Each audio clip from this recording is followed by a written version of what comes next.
ठीक है। ये संविधान को इन्होंने कभी माना आरएसएस ने?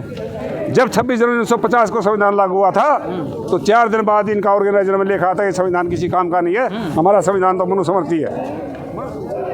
इस पार्टी का नाम भारत जलाओ पार्टी रख दो, भारतीय जनता पार्टी नहीं रही है। अयोध्या भी झांकी है, मथुरा का। हाँ, ये पुराने नारे हैं ना, ये सारे उसी ट्रेंड पे चलेंगे ये। लेकिन अच्छी कोशिश है इनकी, लेकिन मेरा तो आने का कुछ और ही तात्पर्य था।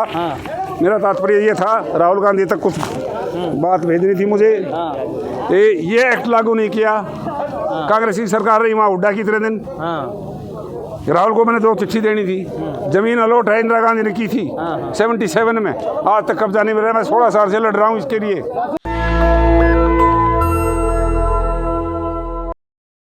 मेरे दलित भाइयों को मत मारो, मुझे गोली मार दो, याद है ना? 15-15 लाख खाते में आ जाएंगे, 100 दिन में काला दिन आ जाएगा। बहनों भाइयों, ये कानून नहीं मानते क्या? अरे वो जो कहते हैं उसका उल्टा समझा करो, सीधी बात है। वो लेकिन जो कहते हैं वो ठीक उसका उल्टा काम करते हैं। 10 साल में मुझे ये बता दो संविधान के मुताबिक एक काम किया हो। कल हमारे बॉस, मैं चंद्रशेखर भाई का सिपाही हूँ, भीम आर्मी आजाद समाज पार्टी। अगर है कोई इस समय अत्याचार के खिलाफ लड़ने वाला एक शेर है, उसका नाम है भाई चंद्रशेखर आजाद। लेकिन जिस और वो 130 गुलाम और भी तो बैठे हैं एमपी। कांग्रेस पार्टी सुनिए, 130 गुलाम और भी तो बैठे हैं अलग अलग पार्टियों के। क्यों नहीं भाई के साथ लगते? संविधान भी बचेगा, मस्जिदें भी बचेंगी, मंदिर भी बचेगा, सब चीज़ बचेंगी।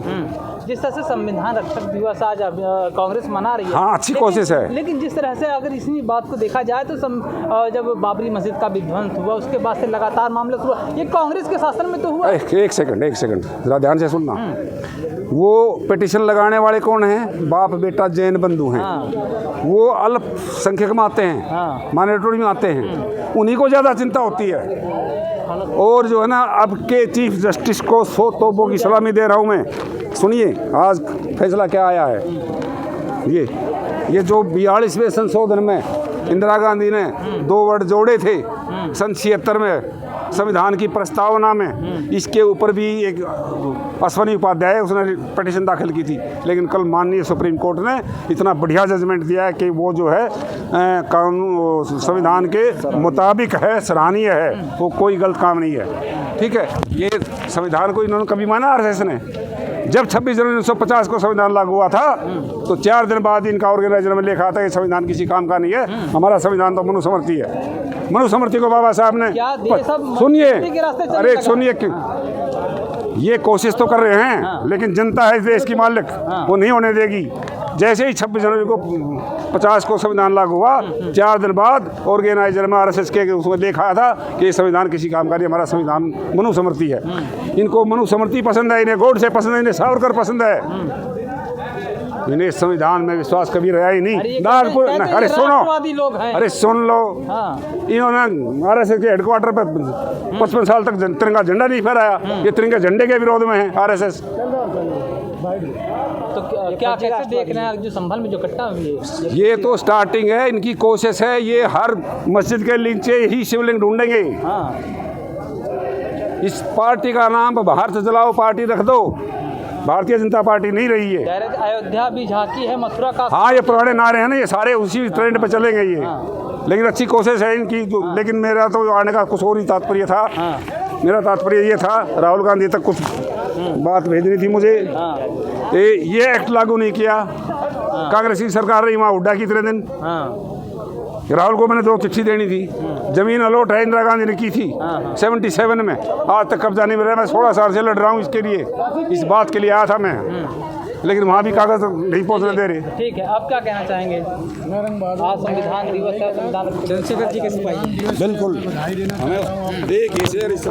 और ये सबसे बड़ी बात ये है कि ये सरकार जो है विभाजनकारी नीति के तहत सारे कार्य को चला रही है।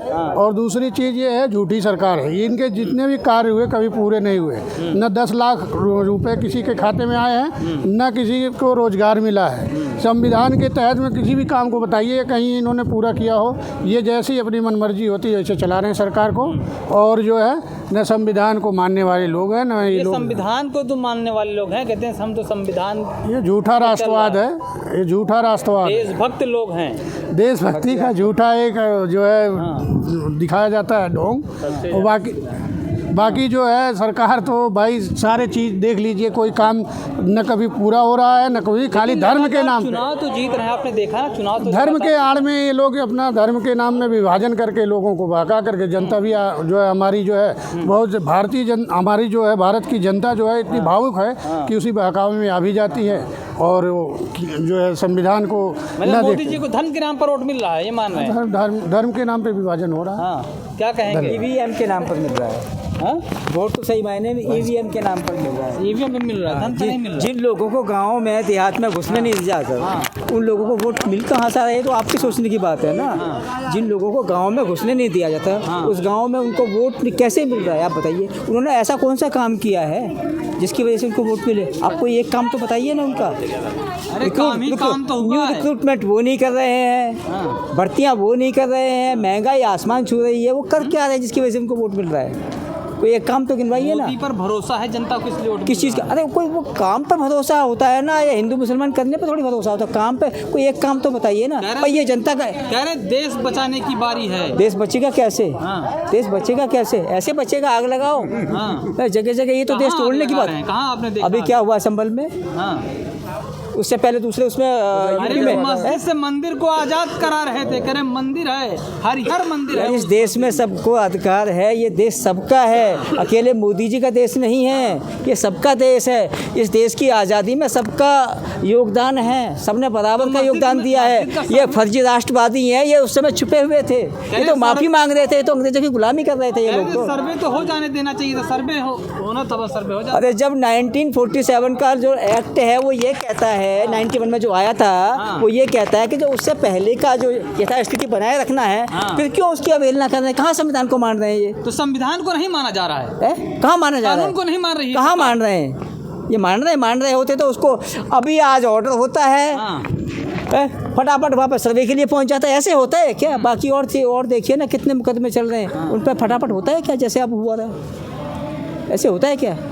तो संविधान पर भरोसा नहीं है क्या सर? संविधान पर भरोसा है, संविधान मानने वालों पे भी भरोसा है, लेकिन ये जो फर्जी राष्ट्रवादी बैठे हैं इन पर भरोसा नहीं है। लेकिन पुलिस ने, आपने देखा ना, पुलिस वहाँ पर कह रही थी कि तमाम नेता और मौलानाओं के चक्कर में आप लोग न आए। अरे नेता मौलाना तो ये अब वही तो कह रहे हैं ना, इनका मीडिया भी वही दिखाता है जो वो बोलते हैं ना।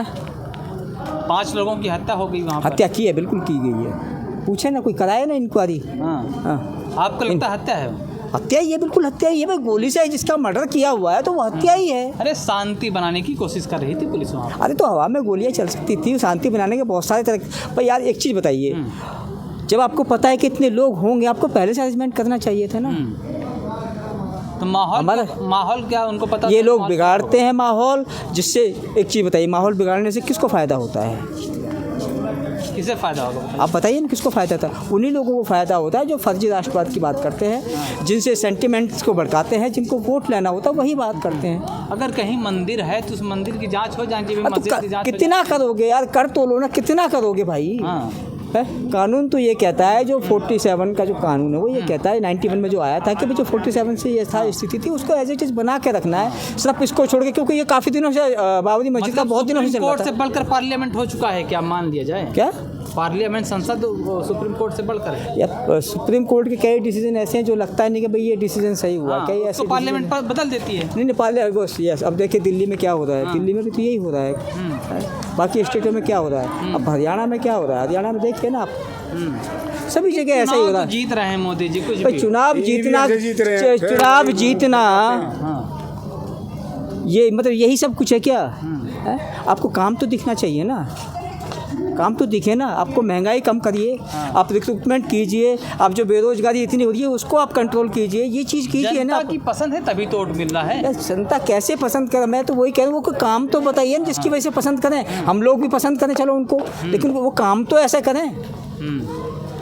क्या कह रहे थे सर? ये कह रहा था मैं, या तो वो जज साहब पढ़े लिखे नहीं हैं, ये भारत का पहली पिटीशन है जो उसी दिन लगती है और उसी दिन सुनवाई हो जाती है और उसी दिन ऑर्डर में चली जाती है और उसी दिन सर्वे भी हो जाता है। इसको तो शायद भारत रत्न मिलना चाहिए उसको, जज साहब को भी, और वो जो जैन बंधु हैं, हाँ विष्णु जैन वगैरह, इनका काम यही है नफरत फैलाने का ये शायद जज साहब ने पढ़ा नहीं है। कोर्ट पर टिप्पणी करना वैसे असंवैधानिक होता है, लेकिन मैं व्यक्तिगत तौर पर ये कह रहा हूँ कि शायद वो जज साहब पढ़े लिखे नहीं है। ठीक है। नेशनल दस्तक की आपसे गुजारिश है कि अगर इसको बचाना चाहते हैं तो नेशनल दस्तक को सब्सक्राइब करने के लिए रेड कलर के सब्सक्राइब बटन को दबाएं, फिर बेल आइकन की घंटी दबाएं। नेशनल दस्तक को बचाने के लिए बहुत जरूरी है कि हर खबर को शेयर करें, लाइक करें, कमेंट जरूर करें।